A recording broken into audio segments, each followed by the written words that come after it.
In the movie Amadeus, there's a scene in which the king is complaining about one of Mozart's compositions. But what's wrong with it? Asks Mozart.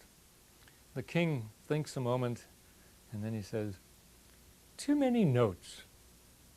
But it's perfect, says Mozart. Every note has to be there. They're just exactly the right number. A strange complaint about a piece of music. But the same thing wants to be true about your module as well, right? It wants to have just the right components, just the right number, just the right amount of instruction, and the right amount of practice, not to mention feedback. But how long is a module? Well, that's a dumb question, isn't it? It's as long as it needs to be. Some are longer, some are shorter. Some have a lot of instruction, some have no instruction at all. Some have to have a lot of practice. Some require only a little bit of practice. The point that I'm sneaking up on is that modules vary in their shape, size, length, and style, and so does the rhythm of module development. In other words, the procedure that you will follow in module development is pretty much the same. In other words, you're going to go through all of the analysis steps and do your development and your tryout. But the rhythm of that development differs from one module to another. And for one module, you may sit down and write the practice session right off. For another one, you may feel that you'd rather work on a little section in the middle because you think it's a difficult concept for students to understand. And once you can get past that hard piece, everything will be just fine. And so you would start there. It doesn't make any difference where you start. What matters is how you end up. When research articles are written for scientific journals, there is a fixed sequence.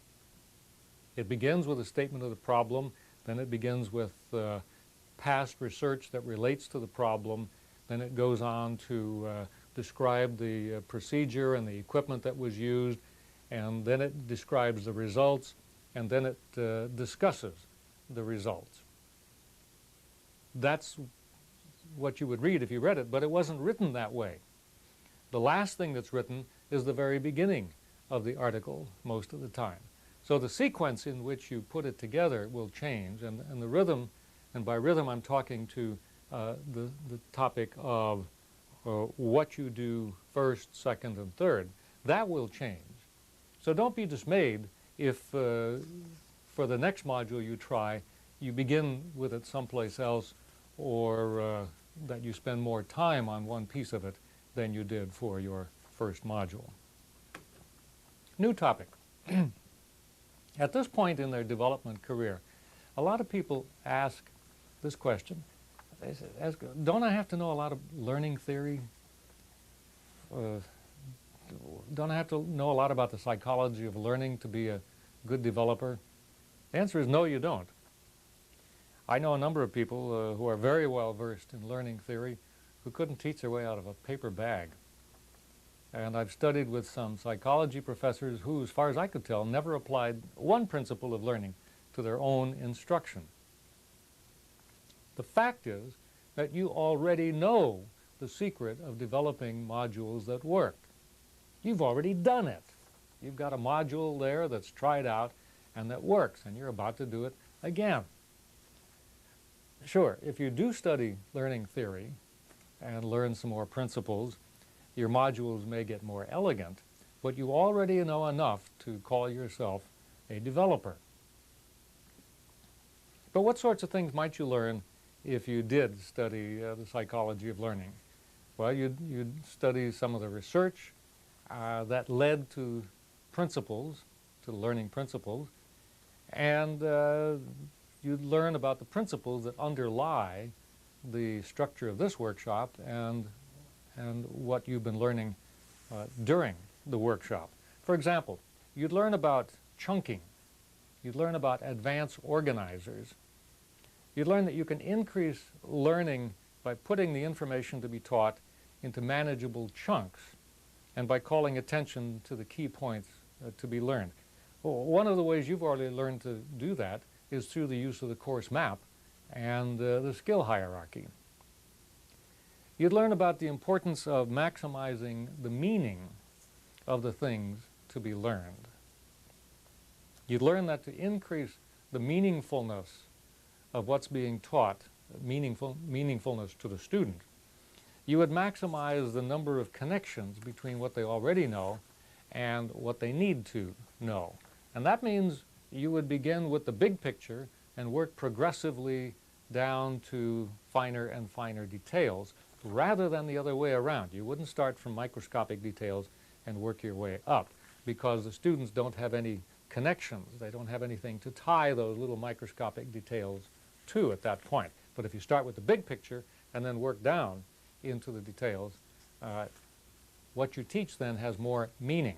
You would teach that to increase the meaning, you wouldn't answer questions until they were asked. So you wouldn't start with the history of a subject, you wouldn't start with the theory of a subject. You would first get students hands on to the subject, whatever it happened to be.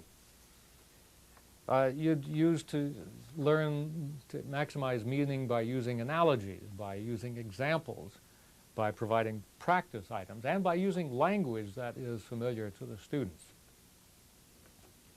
You'd also learn about something called inhibition. This means that after you've been doing something for a while, your muscles tend to get tired. Surprise? But that leads us to the principle of spaced practice, which simply means that learning works better if you practice several times during a day rather than to try to cram all of the learning into a single session. You would also learn about the concept of self-efficacy, and this is an important concept. Self-efficacy has to do with a belief in one's ability to perform. The research shows us that it's not good enough just to teach somebody how to do something. You also have to give them the confidence that they know how to do it. And that's one of the functions of the skill check. Not only does it give the instructor confidence that you can perform in a desired fashion, it also gives you an opportunity to assess your own ability, and thereby increases your self-efficacy. And that increases the probability in the future that you will be willing to try to do what it was that you were taught to do. If you learned how to do it very well, but didn't think you could do it, the chances are slimmer that you would be willing to try to do it in the future. So self-efficacy is important. And you've learned how to do that. You know, we use skill checks, and the way we organize the map, the course map, the hierarchy, gives people frequently an opportunity to practice something more than once during their learning. So those are a few of the things that you would learn if you studied the psychology of learning and learning theory. But the best thing for you to do right now is to develop some more modules.